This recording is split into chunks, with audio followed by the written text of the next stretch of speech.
3 year degree আর 4 ইয়ার অনার্সের first সেমিস্টারের computer সায়েন্সের এক্সাম 1.5 ঘন্টার পরীক্ষা 40 নাম্বার, যেখানে তোমাদের মাল্টিডিসিপ্লিনারি এটা সবার যারা আসে ব্যাকগ্রাউন্ডে তাদের সবার এটা নিতে হয়েছে।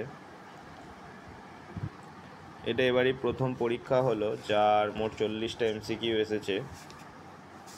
11তে পাস মার্কস ডিসাইড করা হয়েছে, যেটা শোনা যাচ্ছে। প্রত্যেকটা কোশ্চেনের অ্যান্সার সঠিকভাবে করা আছে, তোমরা মিলিয়ে নিতে পারো। Which of the following system is not in the first generation of computer? এখানে অ্যান্সার হবে ইউনিভ্যাক, লার্ক। এনিয়াক, এডস্যাক আর ইউনিভ্যাক 1 এগুলো হচ্ছে সব ফার্স্ট জেনারেশনের মধ্যেই পড়ে। Second question, which of the following processing IC type was invented in second generation of computer? Vacuum tube হচ্ছে first, আর VLSI, ইউএলএসআই এগুলো হচ্ছে সব ফোর্থ। আর এখানে অপশান বি হচ্ছে second generation transistor. Father of computer Charles Babbage. Basic computer আর্কিটেকচারের মধ্যে পড়ছে না হচ্ছে, এটা খুবই একটু টাফ মতো কোশ্চেন, কারণ সবটাই মনে হবে যেন কম্পিউটারের মধ্যে পড়ছে, কারণ ইনপুট আউটপুটটাকে বাদ দেওয়া হয়েছে। সেমিকন্ডাক্টর কোন জেনারেশন ইনভেন্ট হয়েছে? ফোর্থ। ভিএলএসআই এর full form option A. Which one of the following correspond to mathematical ALU, arithmetic logical unit এটা। আর মেকাফে এটা একটা অ্যান্টিভাইরাস, এটা অপারেটিং সিস্টেম নয়। এর মধ্যে কোনটা ওয়ার্ড প্রসেসিং টুল নয়? মেকাফে। স্লাইড কিসের মধ্যে পড়ে? Power point. প্রত্যেকটা অ্যান্সার বলার জন্য ভিডিওটা একটু লং হবে, ধৈর্য ধরে একটু দেখে নিও। Group of worksheet is known as workbook. Formula in Excel must start with equal sign. Charts are created using chart wizard option. Which one of the following is not a financial function? AVG.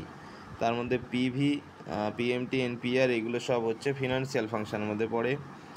এর মধ্যে কোনটা mathematical function? তিনটে অপশনই।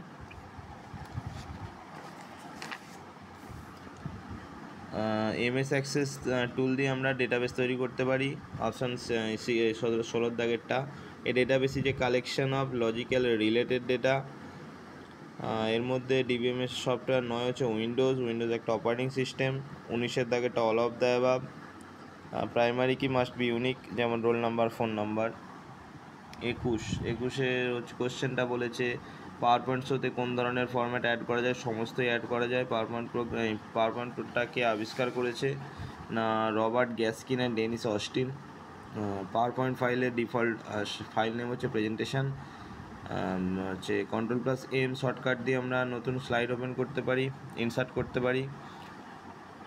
এখানে template, power point template is a pattern or blueprint of a slide or group of slide। 25 দাগের option D. 26 option B দেখে নিও। 27 option A. 28 option B.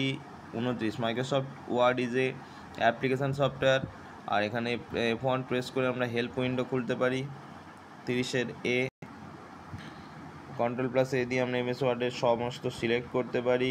F12 press করে identify, save as করতে পারি। Page orientation এর মধ্যে portrait and landscape mode ফিচারটা আছে। 34 দাগে হচ্ছে রাইট, ডকুমেন্টের মধ্যে নোট লেখাটা কমেন্ট বলে। Best use of a word processor হচ্ছে writing and article. Default zoom level হচ্ছে 100%, হাইয়েস্ট জুম করা যাবে, আর লেস যদি সবথেকে কম হচ্ছে 10%। Ctrl+N দিয়ে আমরা নিউ ব্ল্যাঙ্ক ডকুমেন্ট ওপেন করতে পারি এমএস ওয়ার্ডে। এমএস ওয়ার্ড 2200, এটা নতুন এডিশন নয়, বাকি তিনটেই হবে। ল্যান্ডস্কেপকে আমরা পেজ ওরিয়েন্টেশন বলতে পারি। 40 দাগে একটা option B. Thank you for watching.